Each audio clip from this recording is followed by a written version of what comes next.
ಮನೆಯಿಂದ ಹೊರಗಡೆ ತೆರಳಿದಂತಹ ಯುವಕನೋರ್ವ ವಾರಗಳ ಬಳಿಕ ಶ್ವಾನದ ಸಹಾಯದಿಂದ ಮನೆಗೆ ವಾಪಸ್ ಆಗಿರುವಂತಹ ಒಂದು ಅಪರೂಪದ ಘಟನೆ ಉಡುಪಿಯ ಕುಂದಾಪುರ ಸಮೀಪದ ಅಮಾಸೆ ಬೈಲು ಗ್ರಾಮ ಪಂಚಾಯತ್ ವ್ಯಾಪ್ತಿಯಲ್ಲಿ ನಡೆದಿದೆ.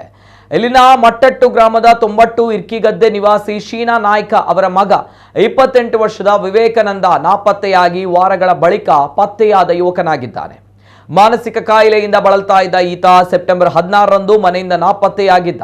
ಮನೆಯಿಂದ ಹೊರಡುವಾಗ ಮನೆಯ ನಾಯಿ ಕೂಡ ವಿವೇಕಾನಂದನ ಜೊತೆ ತೆರಳಿತ್ತು. ವಾರಗಳ ಕಾಲ ಕಾಡಿನಲ್ಲಿ ಅಲೆದಾಡಿದ್ದ ವಿವೇಕಾನಂದ ಅನ್ನ ಆಹಾರವಿಲ್ಲದೆ ಬರೀ ನೀರು ಕುಡಿದು ಜೀವಂತವಿದ್ದ. ಈತನನ್ನ ಹುಡುಕುವ ಸಲುವಾಗಿ ಅರಣ್ಯ ಇಲಾಖೆ, ಪೊಲೀಸ್ ಇಲಾಖೆ ಸಾಕಷ್ಟು ಶೋಧ ನಡೆಸಿತ್ತು. ಈ ಭಾಗದಲ್ಲಿ ಚಿರತೆಗಳ ಕಾಟ ಜಾಸ್ತಿ ಆಗಿರುವಂತಹ ಹಿನ್ನೆಲೆ ಚಿರತೆಗೆ ಆಹಾರವಾಗಿರಬಹುದು ಎನ್ನುವಂತಹ ಶಂಕೆ ಕೂಡ ವ್ಯಕ್ತವಾಗಿತ್ತು. ಆದರೆ ಆಶ್ಚರ್ಯಕರ ರೀತಿಯಲ್ಲಿ 8 ದಿನಗಳ ಬಳಿಕ ಇಲ್ಲಿನ ಕಬ್ಬಿನಾಲೆಯ ಸಮೀಪದ ಮನೆ ಒಂದರ ಬಳಿ ನಿತ್ರಾಣಗೊಂಡ ಸ್ಥಿತಿಯಲ್ಲಿ ಈತ ಪತ್ತೆಯಾಗಿದ್ದಾನೆ.